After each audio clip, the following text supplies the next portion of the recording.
Hey there, Coastal Bend. KIII Sports Director Chris Thomason joined once again by Coach Steve Lutz, but he is now Coach Steve Lutz of the Southland Conference regular season champion Islanders men's basketball team. Coach, congratulations and thanks for joining us. No problem. Happy to be here, Chris.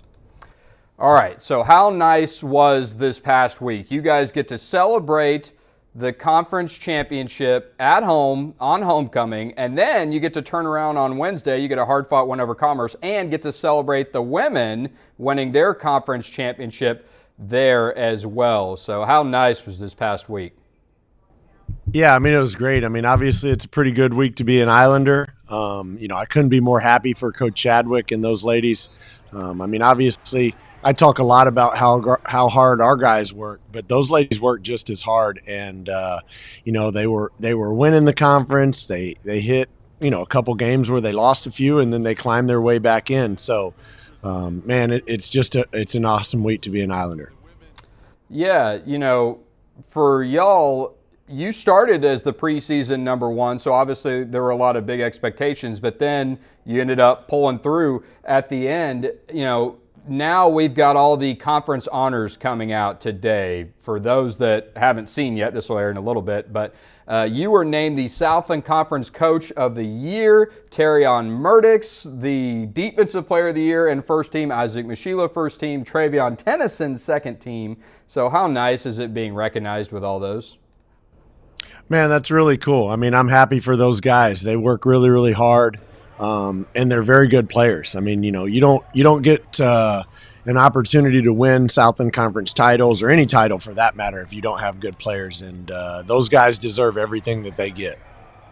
Yeah, for how nice is it, like you said, having them recognized for all the work that I know that they've put in. I've been out there at practices, and they really bust their tails.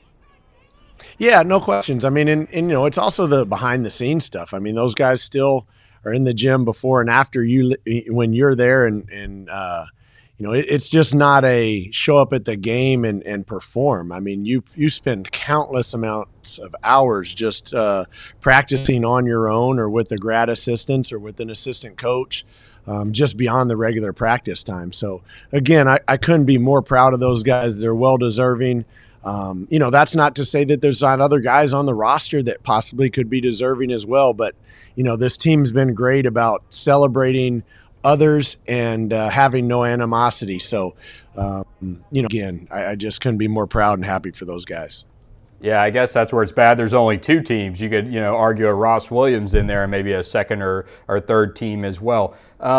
For you guys now, looking ahead to the conference tournament next week in Lake Charles, this is new for you guys this year. You have a double bye into the semis. Last year you just had one into the quarters. So how nice is it getting those couple of days off and now only having to win 2 games to get back to the tournament? Yeah, no, I mean it's a great thing to have because at this time of the year guys are banged up, they're bruised, they're tired, so you hope that you can regain a little bit of footing, and you hope that you can get back to as close to 100% as possible before Tuesday's game. But on the flip side of that too is you're going to play on Tuesday, and that other team is going to have a game under their belt, so they're not going to have to work their way back into getting adjusted to the game. They're going to have played the night before, so there's positives and negatives to both of it, but at this point you're just happy to have the double bye. You're happy to be the #1 seed, and ultimately now you have to have a 2-game season to get to the NCAA tournament.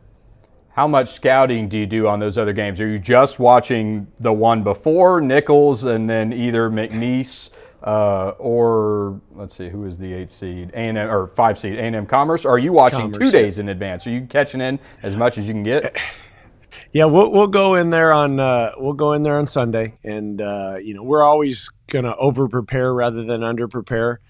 Sometimes as a coach you can watch too much film, but when you get to conference tournament time and you're in a 1-bid league, which ours is this year, and you're judged on a 2-game conference tournament as we are this year, and you want to go to the NCAA tournament, You've got to pull out all stops and do everything that you can to prepare your team. So we'll watch all the games. There's no questions.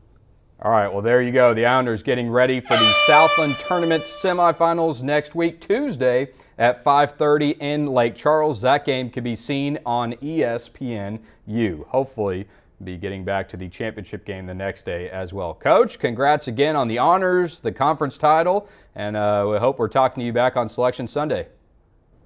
Absolutely, Chris. Thank you very much, and appreciate everything that you've done this year. This has been really fun. Yeah, it has, and like I said, let's do it again when you guys are heading back to the NCAA tournament.